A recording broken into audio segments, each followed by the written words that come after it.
రామ లక్ష్మణ జానకి రామ లక్ష్మణ జానకి నరేంద్ర మోడీ గారి నాయకత్వం నరేంద్ర మోడీ గారి నాయకత్వం జై శ్రీరామ్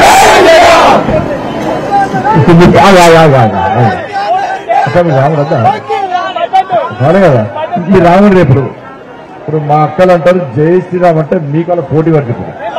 రెడీయా అక్క గట్టిగా ఇంకే పోతుంది అన్నారు గట్టిగా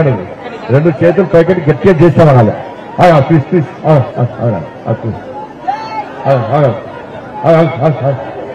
అక్క మీరు చేసినామంటారు కదా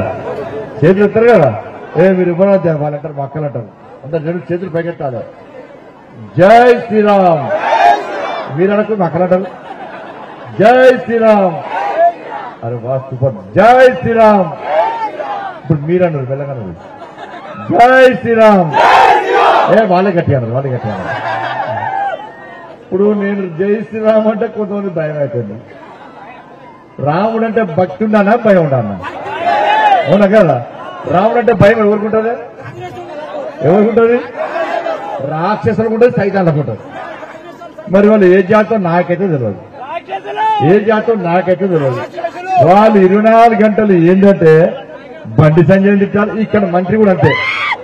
ఆయనకి 24 గంటలు బండి సంజయ్ తిట్టుడే నేను ఏమనకుండా అన్నట్టు ఆయన చెప్పుకుంటాడు పాపం ఇలా ఆయన ఏమంటాడంటే బండి సంజయ్ ఏం చేసిండు అంటాడు కానీ ఏం చేసిండో వాళ్ళ కళ్ళు తప్పే చెవులు నేను ఏం చేయాలి అవునా కదా ఈ రోడ్డు వదిలేసిందే వదిలేసి మరి కళ్ళు కనబడతాయా మరి ఊరాల గ్రామాలకు సిఆర్ఎఫ్ ఫండ్స్ వదిలికొచ్చిందే నేను తీసుకొస్తున్నా కదా గ్రామీణ సడక్ యోజన పైసలు వదిలికొచ్చిందే నేను తీసుకొస్తున్నా కదా వరంగల్ కరీంనగర్ రోడ్ వదిలికొచ్చిరన్నా మరి ఏది గ్రామ పంచాయతీ బిల్డింగ్ లో పైసలు వదిలికొచ్చిరే మరి బియ్యం పైసలు ఎవరిచ్చారు మీకు మోడీ గారు ఇచ్చారు కదా వ్యాక్సిన్ పైసలు ఎవరిచ్చారు ఇట్లా ఎప్పుడు ట్రాఫిక్ జామ్ అయింది రేపు నాకైతుంది ఇక ఇవన్నీ ఏం చేసినా కూడా బండి సంజయ్ ఏం తెచ్చిండు అందరికి ఇచ్చేదే కదా మరి అందరికి నువ్వు నేను అంటున్నా మంత్రి గారు నువ్వు ఊకే బండి సంజయ్ ఏం తెచ్చిండంటే నేను ఏం తెచ్చినో మొత్తం బాగా చెప్తాం బుక్ ఒట్టించిన నీ ఆఫీస్ కూడా పంపించిన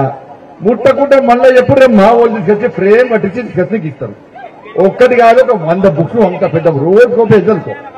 అవునా కదా నేనేమంటున్నావు నువ్వు ఉస్మాబాద్ ఎమ్మెల్యే అయితే నీకు ఓట్లు ఎందుకు వేసిరాక మీరు ఎందుకు వేసిరు ఓటు కాంగ్రెస్ పార్టీకి 6 గ్యారెంటీలు అన్నారు లేదా అది చూసే ఓటేసారు కదా మరి 6 గ్యారెంటీలు ఎన్ని రోజులు వేస్తున్నారు 100 రోజులు 6 గ్యారెంటీలు ఇస్తున్నారు ఇవాళకి ఎన్ని రోజులే 100 రోజులు ఎప్పుడో వీకింది 4 నెలలు దాటింది పడి మరి ఇవాళ లేదా ఇవాళ నేను అది అడుగుతుంటే దాన్ని పక్క పెట్టి బండి సంజయ్ నేట బిచ్చగానట ఓట్లు అడిగితే బిచ్చగానట నేను బిచ్చగానే మరి నేను బిచ్చగాని కాబట్టి ఇవాళ ఉత్సవానికి వచ్చి నేను పోటీ చేస్తున్నా కాబట్టి అక్క నాకు ఓటేనన్నా అన్న దయచేసి ప్రజాస్వామ్యబద్ధంగా ఓటేనంటున్నా నేను ఓట్లు అడుకుంటా నువ్వు కోటేశ్వరు కానీ ఓట్లు కొనుక్కుంటాను నువ్వు ఓట్లు కొనుక్కుంటారు నేను అనుకుంటా బిచ్చగానే నువ్వు కోటేశ్వరులే మీరు కాంగ్రెస్ వాళ్ళు కోటేశ్వరులే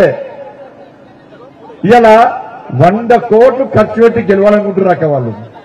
కానీ 100 కేసులు మీకోసం నేను వేసుకున్నా వాళ్ళు 100 కోట్లు ఖర్చు పెట్టి గెలిచి 1000 కోట్లు సంపాదించాలనుకుంటున్నారు నేను గెలిపించాక 100 కేసులు కాదు 1000 కేసులు మీకోసం వేసుకోవడానికి నేను సిద్ధమైన వాళ్ళు గడిలకు వారసక్క ఇద్దరు నేను గడిపోటీ బిడ్డనన్నా ఇట్లాంటి ఇక్కడ మంత్రి ఏమంటారు తెలుసా బండి సంజయ్ గిన్ని పైసలు ఎక్కడి నుంచి వచ్చినాయి అంటాడు బండి సంజయ్ బట్టలు వేసుకోవద్దు బండి సంజయ్ బిడ్డలు బట్టలు వేసుకోవద్దు బండి సంజయ్ బండి కొనుక్కోవద్దు బండి సంజయ్ తిరగద్దు బండి సంజయ్ ఎటు పోవద్దు ఏది పెట్టినా కూడా బండి సంజయ్ పైసలు ఎక్కొచ్చినట్టే బండి సంజయ్ బిచ్చపూలకే తిరిగా నాకే నేను రుణాలు ఇచ్చేంత వరకు మీద పడతారు, ఇచ్చినాక మాఫీ అంటారు. మాయ మాటలు చెప్తే నమ్ముతారు, మోసపోయి ఏడుస్తారు. చూడు ఇదే శివరాకరి, వచ్చే వారం ఇల్లు జప్తు చేసుడే. మనం మోసపోయినమే కౌసల్య. గత ప్రభుత్వం కారు వేసుకొచ్చి రుణమాఫీ చేస్తారని చెప్పి మోసం చేసిపోయా. ఈసారి గెలిచిన వాళ్ళు మొండి చేసి చూపెట్టే. అయినా మనం ఏమన్నా వాళ్ళని కాళ్ళ దిప్పమంటిమా లేక వాళ్ళ చేతిలో ఊరేగిమంటిమా? బ్యాంకు రుణం మొత్తం మాఫీ అంటిరి, పెట్టుబడి సాయం 15,000 అంటిరి, కూలీలకు కూడా 12,000 అంటిరి, మద్దతు ధర మీద బోనస్ 500 అంటిరి. ఏది తీరకపోయా ఎట్లా సచ్చేది? మనకిప్పుడు కావాల్సింది ఇట్లా అబద్ధాలు చెప్పి మోసం చేసేటోళ్ళు కాదు, మాట చెప్పిండంటే గ్యారంటీగా చేసే మోడీ. ఈసారి మాకు మోదీనే గ్యారంటీ. కమలం గుర్తుకు ఓటేద్దాం, బీజేపీని గెలిపిద్దాం. మోడీ మన అందరి నేస్తం, బీజేపీనే గెలిపించేద్దాం.